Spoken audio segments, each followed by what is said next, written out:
বোন একদম চুপ। আরে কে তুই? পাগল নাকি? এভাবে আমার গলা ধরছিস কেন? ছাড় আমার গলা, ছাড়। বোন তোমার জীবনে রিস্ক আছে, ওরা তোমাকে মেরে ফেলবে, তুমি পালাও। এই তুই কি পাগল? আমি এখান থেকে কোথাও যাব না। আমি আমার নিজের ব্যাপারে আমি ভালো বুঝি। আমার কি হবে না হবে সেটা আমার থেকে তুই ভালো বুঝিস। আর একটা কথা বললে তোকে এখানে পা দিয়ে পিষে রেখে তারপরে যাব।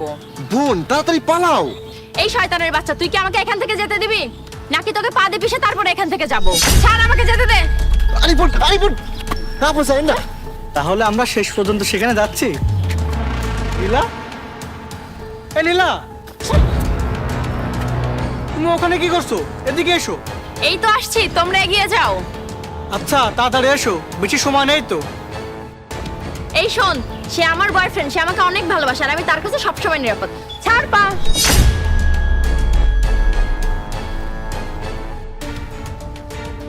Plan 1 not successful, apply the plan 2। ওখানে পৌঁছানোর পরে সবার আগে ফ্রেশ হতে হবে।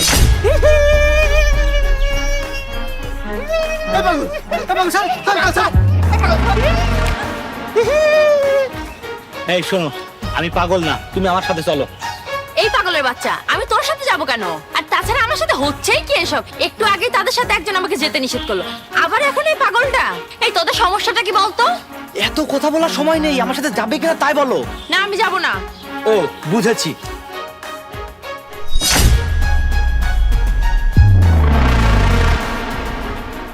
অজ্ঞান হওয়ার স্প্রে দিছি তো, তাই অজ্ঞান হয়ে গেছে। একটু পানি দেন, ঠিক হয়ে যাবে। পানি?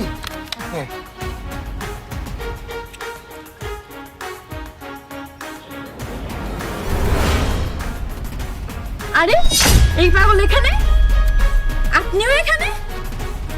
আমার সাথে কি হচ্ছে এসব? বোন ভয় পেও না, আমরা তোমাকে সাহায্য করছি, তোমার জীবন ঝুঁকিতে ছিল।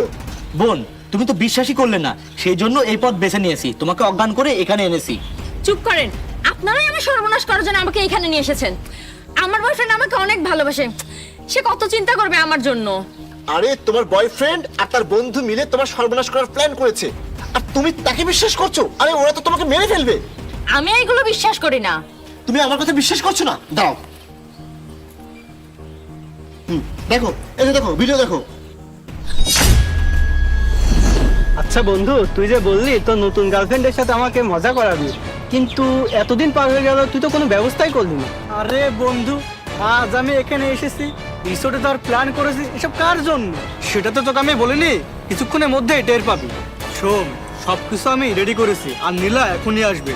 তারপর ও সর্বনাশ করে ওকে ছাদ থেকে ফেলে দেবো। ওর তো কেউ নেই, তাই ওর কেউ খোঁজও করবে না। বাহ বন্ধু, তোর মাথায় যে এত হিটলারি বুদ্ধি, সেটা তো আগে জানা ছিল না। আপনারা আমাকে এত বড় একটা বিপদের থেকে রক্ষা করলেন, কিন্তু কে আপনারা? আমাকে বাঁচালেন কেন এভাবে? বোন, আমরা তোমার ভাইয়ের মতো মানুষ হিসেবে তোমাকে বাঁচিয়েছি। তুমি বিপদে পড়তে যাচ্ছ দেখে আমরা দুজন মিলে প্ল্যান করে তোমাকে রক্ষা করেছি। আপনাদেরকে অনেক ধন্যবাদ ভাইয়া। আপনারা শুধু আমার ভাইয়ের মতো না, আপনারা আমার ভাই। আপনাদের জন্য আজকে আবার আমি নতুন করে জীবন ফিরে পেলাম। সমস্যা নেই বোন, চলো তোমাকে বাসায় পৌঁছে দিই।